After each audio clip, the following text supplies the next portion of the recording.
on, you bastard! Brought to you by supporters who probably have better taste than this schmuck.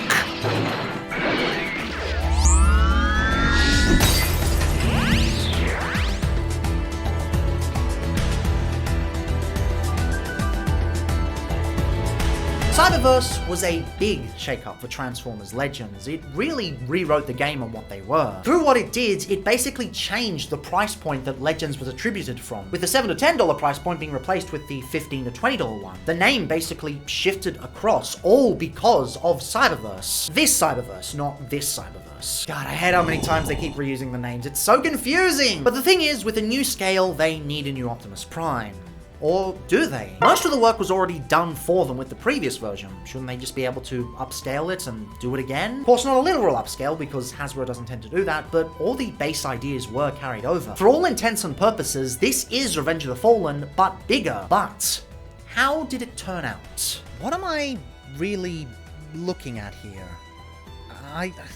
This should be better, but something's just off. Dark of the Moon Cyberverse Optimus Prime is basically an upscale of the Legends version, or sort of like a remake of it. They take a lot of the same ideas and they make it work at this new Commander size, which was essentially Scout class before it became Commander and then got renamed Legends. Naming is confusing, and I should really like it because the Legends class version from the previous movie was great, but there's just a lot of stuff here that doesn't really work. They've upscaled it, but they've also cut a lot of corners. Right off the bat, you'll notice he's a lot more muted, he's a lot darker. He's not quite on the same level as the first movie version, but he is getting close to it. But I feel not being on that level actually does him a disservice. Sort of halfway between the 09 version and the 07 version, and he doesn't quite commit to anything, so he just ends up looking a bit dull. The flames are nice, and they've even got flames on the side here, but again, at this bigger size, maybe they could have used some pinstriping, maybe they could have used some fading, I don't know. It just looks a lot more muted in the red and blue compared to the previous two versions. And that's not helped by some of the paint choices. You'll notice that the grille is done in a sort of bluish silver, and I get the effect that they were going for, but it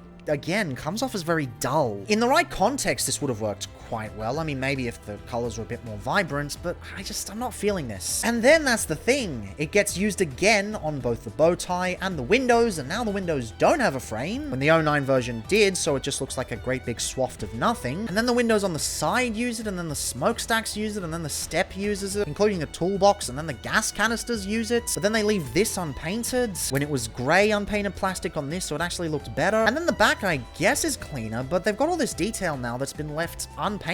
Whereas this actually did have paint and breakup and grey on show. Sometimes less is more, and I feel that they were trying to do more while also trying to do less. And it just ends up to a alt mode that is mediocre. I don't want to act like this is a bad alt mode. It's not. There is good to it. I mean, it's still got the pinned wheels. It's sculpted rather well. It's just, I'm not feeling the Movieverse Optimus Prime from this. I'm not feeling the power, the pizzazz. Oh well, maybe the accessories will help with that. He comes with a backpack and two guns, and they combine together like so. Dark of the Moon Cyberverse was very big on its weapon storage, so this basically just plugs into the back like so. And I mean, I guess it's kind of cool, and it's nice that it's done in this really resplendent gunmetal compared to the blue that everything else used, but I'm still not feeling much. It feels like this is trying to go as hard as it can, but it's just, this is brought down by all of this. Again, I don't want to say it's bad, it's just mediocre. But that can't be the only option for this guy, right? I mean, there's gotta be something better. Well, actually, there does happen to be. From the far-off land of Burning Hand, from the mysterious Transformers Nation, and I pushed that way too far, we have Battle Steel Optimus Prime, a redeco that was released after the film's run. And this fixes a lot of the issues I had with the original. Sure, you lose the flames, but the colors are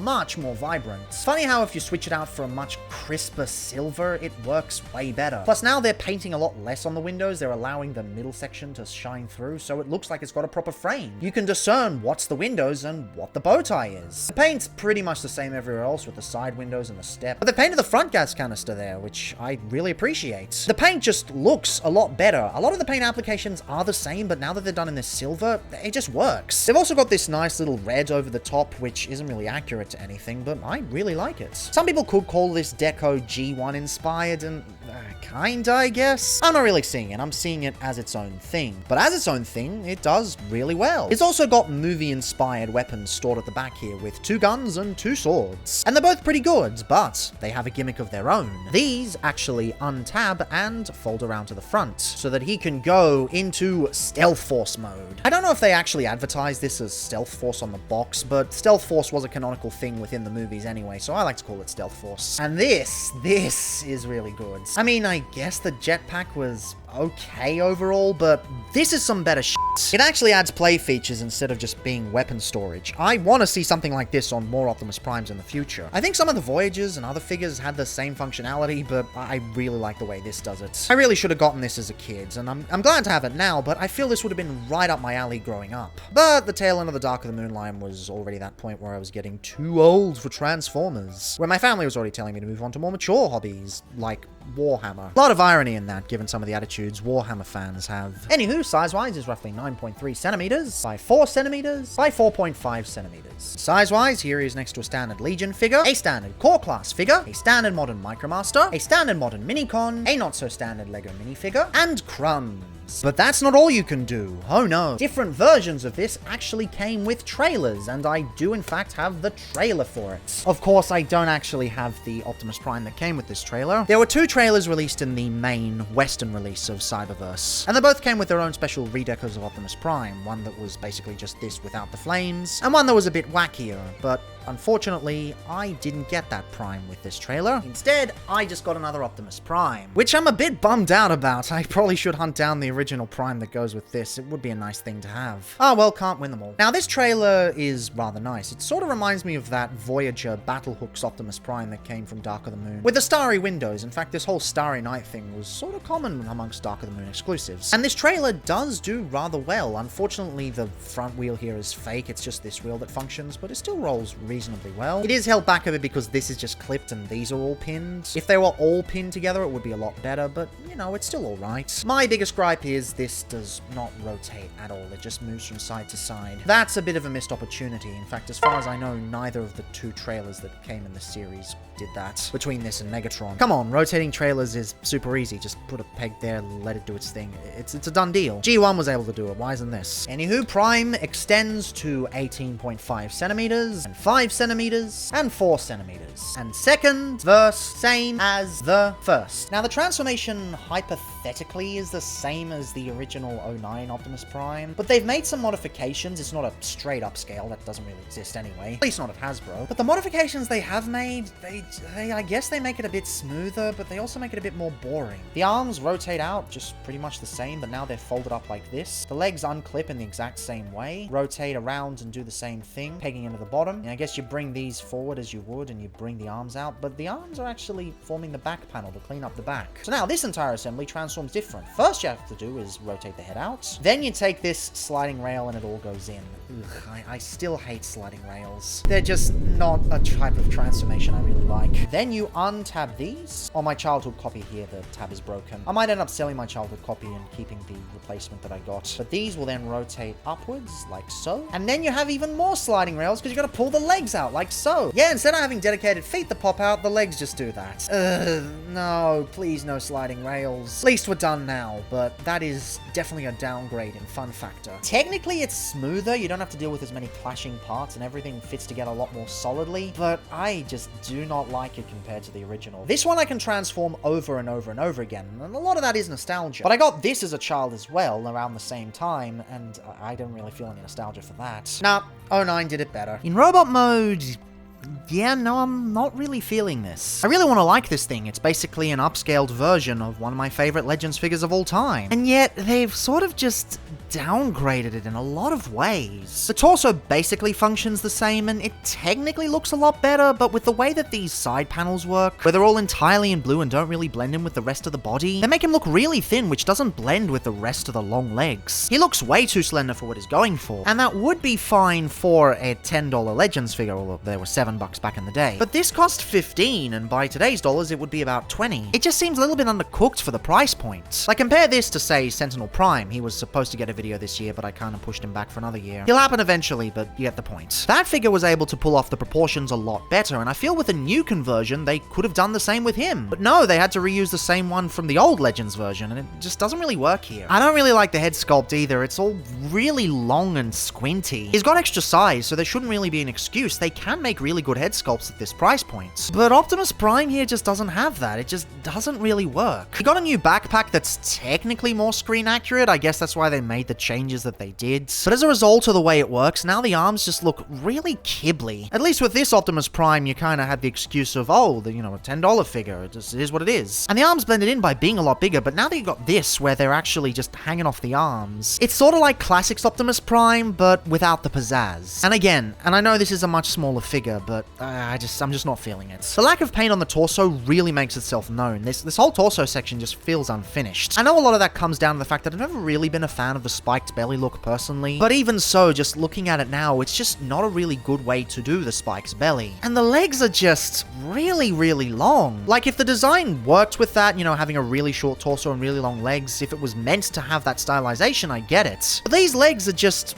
not great. Again, honestly, I'd say the 09 Legends version did it a lot better. He just looks weird and wibbly and janky and lanky. And I know they can do a lot better. I've got other reviews coming out in this series that show that, and for all my complaints with some of the previous figures I've covered, I think they look better than this. Maybe they weren't as sturdy, but we're talking about looks. He is sturdy enough, and I do like that they brought some of the silver paint on the legs there. Though, interestingly, it's a different shade to the blue seen everywhere else. This is a metallic color that fits a bit more into the gunmetal side of things, and then this is the gray they used for everything else. And it's not just there. They also use it on the torso in the middle here.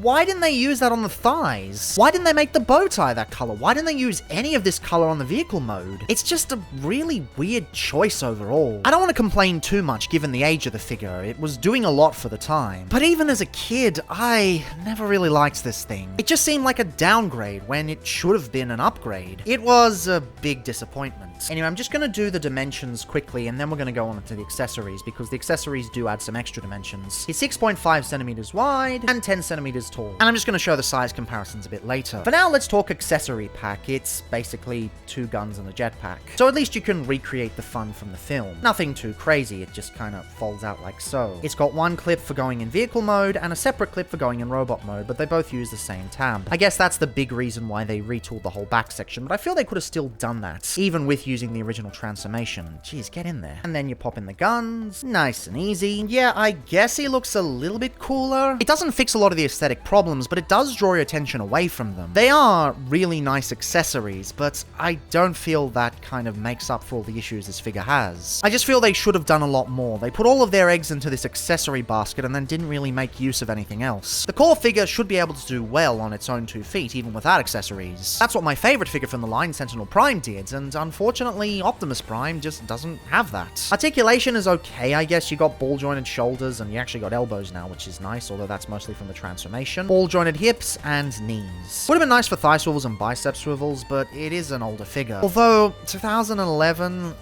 I feel that's kind of teetering on the edge of unacceptable. We weren't quite into modern articulation stages there. I mean, several of my favorite figures from the Dark of the Moon line were missing key elements of articulation, but I guess I just don't care about this figure enough to really go angry with the articulation. It's not ideal, but I guess it could be a lot worse. But it could also be a lot better, and I'd argue it is, and I will show that in a moment. But first, his wingspan is 9 centimeters. That's how much it adds onto that. Oh yeah, and I guess this wobbles to the side a little bit, unfortunately, but that's just a side effect of the way it pegs on. Enough of this, though. Let's talk about how Battle Steel Optimus Prime fixes a lot of these issues. Because the torso is now all one united color, it actually feels a lot more proportional, especially now that the windows are segmented. It's one of those cases where less is more, I suppose. Head sculpt still isn't great, but it's not terrible either. I really like the way they've painted the front arms. I guess it's to be a bit more screen accurate. But what it actually ends up doing is separating itself from the rest of the kibble, so it doesn't look as messy. It's technically the same, but it doesn't feel like that. And the legs have a lot less paint on it. You do sacrifice something with that. But I'd argue that actually really works with the proportions. It doesn't make them as egregious. Technically, this is a way worse painted figure in robot mode. There's far less paint on show because they prioritized a lot more in the vehicle mode. But interestingly enough, it all kind of works better. And the silver paint that you do get is a lot more vibrant. I don't know, I just really dig what they've done. And the weapons are also really cool too. What you basically do is split the whole thing in half, and then you separate everything and it basically turns into his weapons from the film. You even have the pieces fold inside to get out of the way. Now, unfortunately, this copy that I got at TF Nation has one issue. One of the hands is a bit cracked. There's no thumb there, so we can't really hold them all properly. But I can kind of show you how they're supposed to work. Basically just peg on as you do, and they are very nice. They're just nice, simple accessories that don't take away from the rest of the figure. They're not the main focus. The main focus is most of the robot mode, and these are just really nice accessories. Unfortunately, there is one slight issue because the swords are facing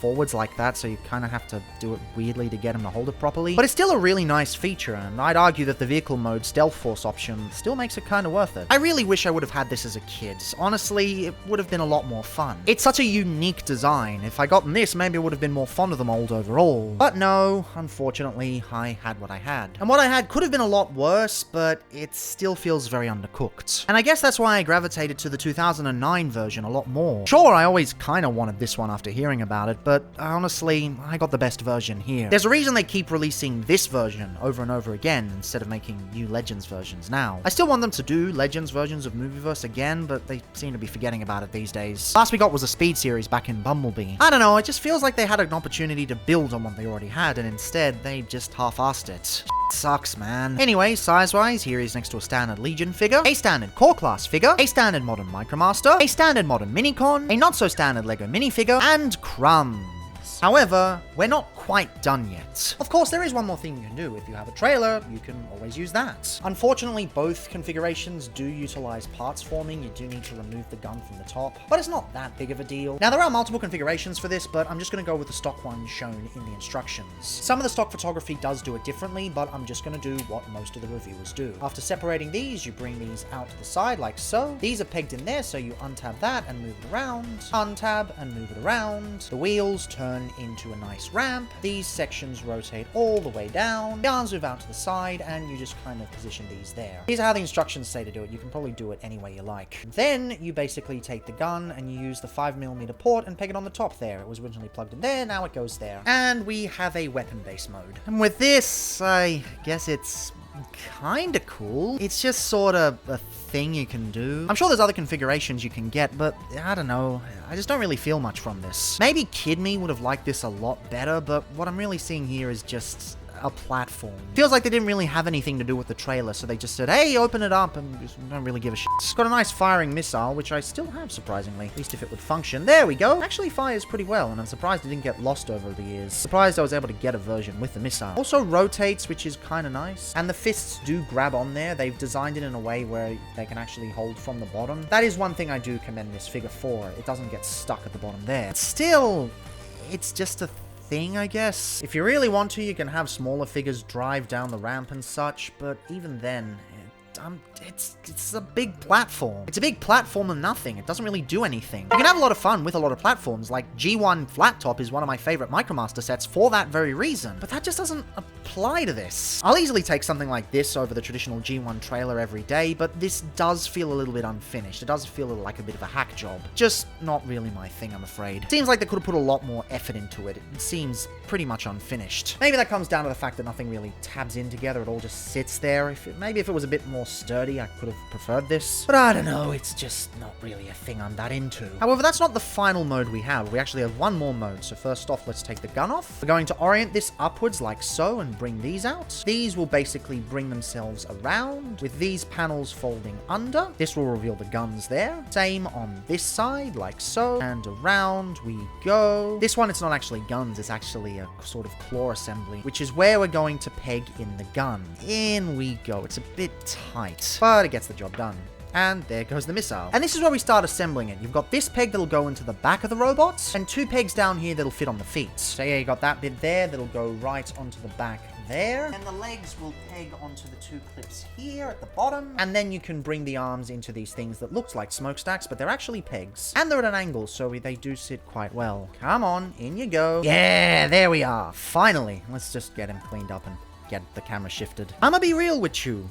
This kind of makes it all worth it. I went into this not really expecting the platform to be that fun after the mediocrity of the main mode, but it really works with everything else. Unfortunately, it's a bit of a brick. There is no articulation on this thing. Everything is essentially just in this position. And if you're an accuracy buff, it's not accurate to anything. But this is just peak late 2000s Transformers right here. I know it released in 2011, but still. I mean, just look at this thing. It is...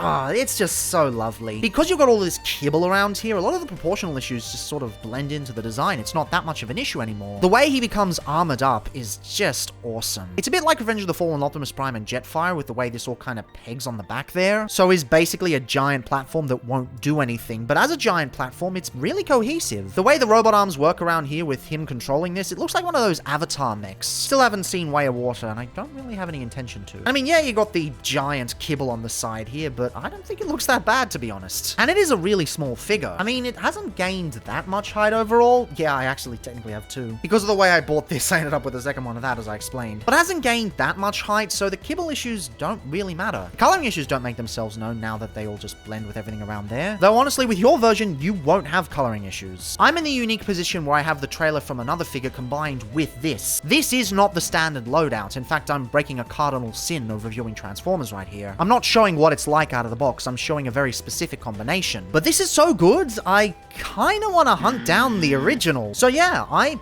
with this. I with this in a way I genuinely didn't think I would. I'm surprised and glad. I'm glad I was wrong about this. It's taken one of my least favorite Dark of the Moon Cyberverse toys and turned it maybe into one of my favorites. But of course, you probably have a different version of it. Your mileage will vary. Now, size-wise, if we exclude the giant gun, he's 9 centimeters wide and about 14 centimeters tall. And finally, here he is next to a standard Legion figure, a standard Core Class figure, a standard modern Micromaster, a standard modern Minicon, a not-so-standard Lego minifigure, and crumbs. This is another weird one because it's very difficult to actually categorize these. I have very specific ways in which I can judge them, but really, scoring should be based on the stock versions. If we're purely talking out of the box, then the Battlesteel Optimus Prime is fantastic, but the standard version leaves a lot to be desired. It tries, it really tries to make improvements, but there are so many budget decisions here and there that just cripple it. And I can see why, as a kid, I was so disappointed with these. They just don't hold the magic of the original Revenge of the Fallen version. To me, that is peak Legends Optimus Prime. To me, that does way better. However, the trailer inclusion, honestly, although I'm not going to rate it simply because it's just something I happen to have, I would say it is also brilliant. If I were to give it a score, it probably would be a 4 or 5 because it really elevates the experience, but to be honest, I don't think I can. Simply because that trailer doesn't come with that Optimus Prime. I don't think it's fair to review it that way. Maybe I'll return to it someday when I have that Optimus Prime, or I just have the standard set that comes with the trailer. Maybe that'll allow me to actually review it properly, but for now, I'm just going to say one thing. Pretty good. Just don't get the stock version. Get any version except the stock version. Or just get the Revenge of the Fallen version. That's also infinitely better. But I want to stay in Cyberverse for a little bit longer. Specifically, I want to stay in Dark of the Moon Cyberverse for a little bit longer. There are toys I've wanted to discuss here for years, and I haven't really had a chance to until now. So stay tuned as we go into some of the weirder, some of the wackier, some of the more creative. See you tomorrow!